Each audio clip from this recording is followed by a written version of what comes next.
Hello, Sun Kiều Dũng, Bùi Phủ. Ha, ha, ha, ha. Ai yo, giao cửa từ thường nhìn nó bút trùng dùng了nhìn nó三肯拜了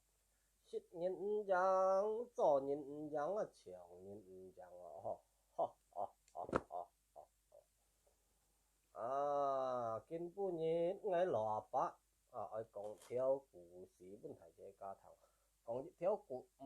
giống à lò nhị à hậu cái bài hậu phụ hay còn cái mô cho to là cái giống à lò nhị bài hậu phụ ha thêm một cái giống thì dịch chưa hay mùng xiong à đó mùng xiong à những con hầm đầu mùng xiong nè mùng xiong chưa chỉ ta phân nhân còn bây giờ đó hành hàng sang chỉ à mấy thầy chế các朋友坐電來哦，哈，有人講係當兵，有人講係做醫生，有人講係做條路啊，其中一隻都講做咧做家哈，但係哈，叫做貪了貪搞啊，呢啲行呢了冇真去做下去哈，幾十年後落了哈。mày có buổi phèn nhiều mày xong phủi lo chỉ có cho tiền lo xong phủi lo mày chỉ có xong nhỉ phòng môn nó mày muốn để phèn nhiều như nhiều bạn ăn kéo cho nhiều bạn thì nó cái tờ hà mà tôi xin cô cái phèn nhiều chứ còn bông chỉ ở tông bên này chỉ cái đồ tông bên chứ vậy ai còn ai做醫生，而家啊做醫生，因為講ai做條路做大條街見佢已經也做到了即其中一隻其中一隻望只是按人貪聊貪行冇真正去做今年人行人去聊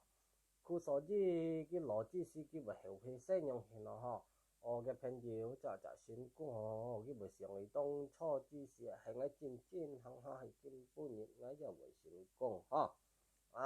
咧其中其一則羅年後悔就係夢想咧第二係咪第二就係沙拉工作兩班含到沙拉工作見講係三位兄弟咧三位兄弟兩隻都安靜講係見三位兄弟車家都打工咧講係cái兩隻咧cái cho nó yêu本錢咧cái tôi去做條路其中一隻都做其中一隻都做咧個沙但係其中cái一隻咧都是辦條個人打工個人實工故所以幫只是羅人講嘅啦公事冇出頭有乜公事冇出頭天嘅咧意思含落咧係個人用叫個人做工嘅咧只講有熟悉但係見下人講了見下人講只講我嘅做工人個只講人做條路真難講嘅咧係咪見人講嘅故事講嘅幫助當初只是幫只是嘅人傳下見行喺繼續傳下去講問題這個堂故所以希望提這個幸福面第二就係沙拉工作家人係幾多三位兄弟咪回中了睇這個咪訪問咯研究做埋計個兩位兄弟按新工因為做大條路做大條街兩沙其中佢就很本個人實工很本個人實工乜計都冇很辛苦乜計都冇程度嘅很本個人實工故所以羅人咪後悔車呢啲咯幫支持同埋cái路市冇行咧同埋出啲本車咪做平做嘛个先把无时时甲恁是讲了，讲是冇出头所以了故事讲你每字讲是冇出头咧听咧咧提心系嘛个，提心个咧，提心就系无够真师傅咧，所以见下自家都啥咧。为了家庭，为了生活，对才自家生活啦，爱交真来，交好来，交唔好来唔好只每同佢寫嘅自家冇交好咧，唔好自家要去到嘢，自家係交真自家生活，唔好日後不人講又揾講咯，人講自家生活係會做到，唔好人講日去講你班人咩冇夠走係冇，係呢件咩冇。所以自家生活很實際是，自家交好來，交真來，交麻好來，物計應該唔應該學唔好自家做只愛交好來自家生活唔好電台嚟講難講咯個腳骨硬人講係冇啦，自家講啲自家識記cái chi是自家呀。咱講啲咯，所以很實際是交吧好來自家生活咱咪後生咱咪提心冇夠真生活咧提示係咪？提示就係後生咧冇好好戀愛日本講到冇好好戀愛冇好好戀愛日本講到冇好好戀愛很後生之時自家對自家老婆咧，自家冇好好愛嘅，冇好好錫嘅咧，似到很平常冇相干特小嘅，唔好自家做只功課熱鐵愛相親相愛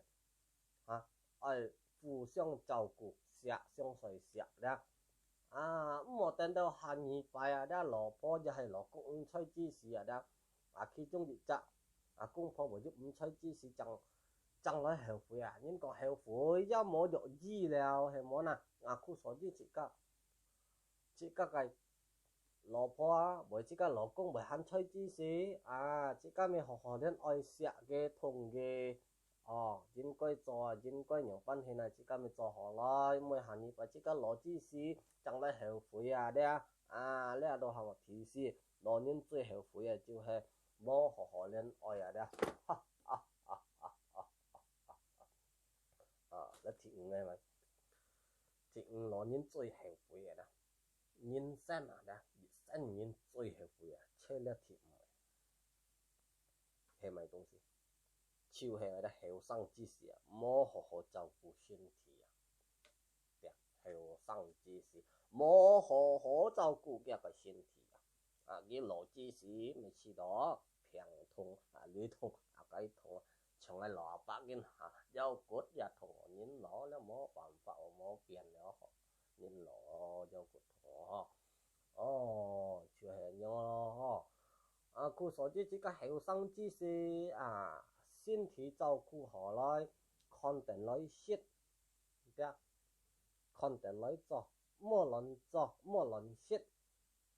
身體愛照顧來，身體當發財，人講嚟咧，自家用人講身體當發財，身體健康當發財所以自家身體健康就係賺錢，係我哋就係做所以自家愛照顧自家身體，很後生之時自家愛照顧好啦會應該唔應該食應該唔應該做自家上真咯，冇下你被笑到平在了後悔又冇藥醫咯人講後悔冇藥醫腳錯就夠恐怖咯呢就係老年第五最後悔了就係咪你後生冇好好照顧身體老之時笑到平將啲苦忘之時冇好好照顧身體所以今下我老阿爸嘅故事到你每字妹咪要講錯要講咯唔好咪上台自家多年了山口洋，每户